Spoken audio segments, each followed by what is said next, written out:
Shosho guys, welcome back to Speaker Now. I'm still your boy Taylor DJ. So today we're in a throwback siphethe i-album eyaphuma kudala ngo-2005.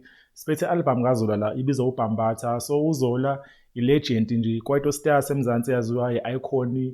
uZola wazalelwa eSoweto eMndeni.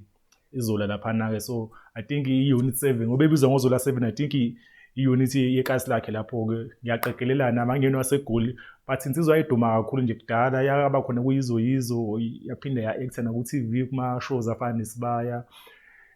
Uphinde waba neshow enkulu kakhulu, yabe ne-influence kakhulu. I think lento yama-influencer saqala ukuyibona ngoZola. Uma kuthiwa umuntu uyi-influencer kuZola, le show ayenza SABC1 iZola 7 iyona-ke lamdumisa, and le album i-close kakhulu nalowo show because khona ingoma eyarekhodwa during i-recording yaleyo show, then ingoma yaba ku-album. So mina as ifan kaZola, I think le one of the biggest album kaZola, and mina yona i-favorite time kuwona wonke. Ngiyazi ukuthi hlezi khona i-debate between ibutho nale album ukuthi yiphi album enkulu.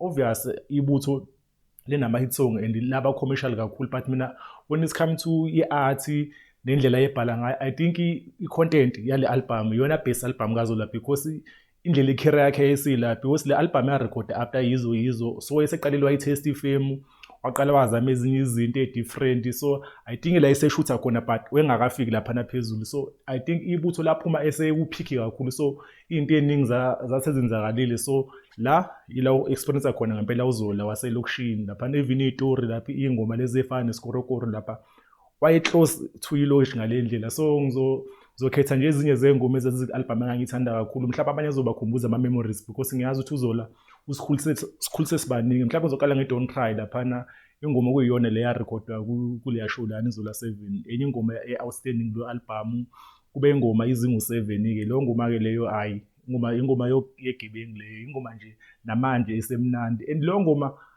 ayisandi as ikwaito. Actually ingoma eningi zaZola asande ezikwaito. Mina I feel like uZola bamcategorize nje, noma yena wabeka wathi ikwaito artist but wenza hip hop ukuthi wele enza ehamba nabantu bekwaito and stuff, and I think yona into yamsebenzi ethi engavile ethi ikwaito hip hop artist because ngaleso sikhathi hip hop yayinto enganakiwe kakhulu. So I think yona into yamsiza kakhulu esheshe ethola udumo. Bese uba khona ex-girlfriend laphana, I think wayenze nobalo umntwana lo Maduva ojula wenza ama-features ne-Revolution i-group lapha eyenze house Maduva, yeah. So ex-girlfriend-ke leyo ngoma leyo nambani abantu engikhumbuza bona lapha base-high school, but angifuna ukhuluma indaba eziningi. Bese uba khona uNomhle, enye ingoma eyithong yakhona leyo ayimnandi kakhulu. Kube khona It's Your Life, ingoma eyi-soundtrack yeTsotsi lapha emovie ephume, I think ephume ngonyaka ofanayo. iTsotsi aphuma ngo-2004 2005, but leyo ngoma le iyi-soundtrack yeTsotsi leyo. Enye ingoma leyo namanje mawuyilalela indlela eproduce ngayo isahlangene, and ngibe happy ukuthi ngibone ukuthi-ke le album ibuyele kuma-digital stores laphana. Ngibonile ku-YouTube and specifically benze i-remastering yakhona. Mawuyilalela ngathi album ephume this week, indlela eproduce ngayo, like angazi ukuthi bawathathe like wonke ama-wave akhona beyihlanganise kanje because iphumile lamanye akhona uploadiwe, but this one bayenze i-remastering yakhona uzobona ukuthi i-special kuZola ihlangene ngale ndlela. Mawuyilalela ngathi album ephumelise indlela e-fresh ngayo. Bese uba khona i-Draytown, ingoma eyenze noWashel Mhlophe, kwakuyingoma emnandi kakhulu because ingoma eyaba ku-album ekwaito, but leyo ngoma ingumaskandi leyo, and laphana uZola laphana ushayisho nanebongo laphana. Enye ingoma leyo ensumpu ngale ndlela leyo. Kube umhoko laphana, ingoma yegebengu laphana, umgogo noma leyo ngoma le hayi yayinzima kakhulu. Khona enye iPalisa, enye ingoma ethi iPalisa laphana. Ngiyakhumbula in high school that time kuphuma le album, actually ngangihlala nomunye umntwana laphana kuthiwa uPalisa Chabangu leyo. So mangibona le ngoma nje uPalisa ngiyakhumbula ukuthi yayimenze feel kanjani because nawe wayefan kaZola, umunye umuntu angihlala nawe ethanda umusic ngaleyo ndlela. So ngikhumbuza le eBergville emqedandaba high school-ke leyo because ila ngifunda khona high school-ke leyo ngoma leyo. So bese kuba khona iBhambatha-ke. iBhambatha-ke iyona ingoma okubizwe ngayo I think u-track 2 because kuba khona i-intro mase kuba khona yona. So i-album ebizwa uBhambatha-ke.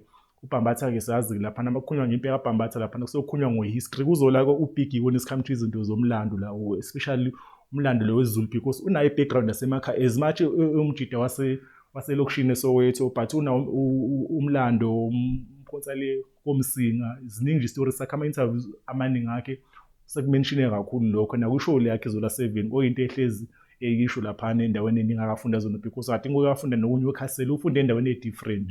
So yeah, bengifuna nje ukusharisha le because I think iyona best album from uZola.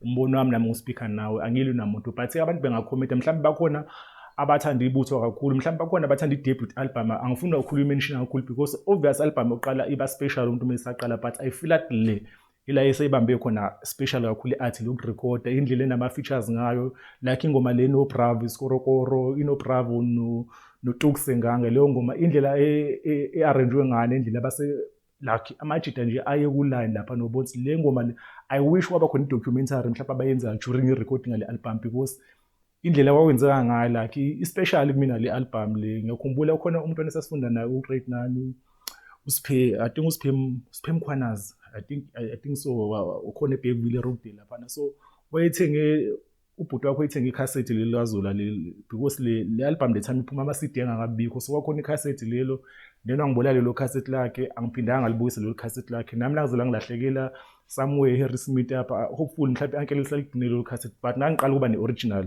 into music so ngaqala ngale album ke lezo that's why mhlawumbe i-special ngalendlela kumina so yeah angizuyi-rate ngama-numbers because album esiyaphuma yaqopha umlando ama-numbers yawenza wonke but abafuna ukuyilalela mhlawumbe ama-2K abasandukizwa ikhona ku-YouTube Music nami ngizoyesenda ilink yakhona because last year ke waphuma indaba ukuthi uZola 7 bene i-record owner le yase-Ghetto Rough laphana uLance I think they make peace because bayazwana and ingoma zabuya kancane zabuya laphana kuma-music kuma-music platforms lapha even ku-YouTube ama-video amadala babewashuthile ayabuya and abuya ayile quality because ubukho lo music upload waZola but uthi into yakade idlala eSABC1 record ku-channel lo but uLens ubusa lezi zinto ababerecordile straight original quality ngibe happy ukuthi benze ipiece sorry bezokwazi ukuqhubekela phambili benze imali because I believe uZola usengayenza imali umusic wakho omdala because uyi-national treasure semzansi abantu bamrespect abamthanda ngale ndlela sengaba ne-show kaZola 7 makuthiwa uZola 7 wenza i-show mhlawumbe laphana e-Pretoria Sunbet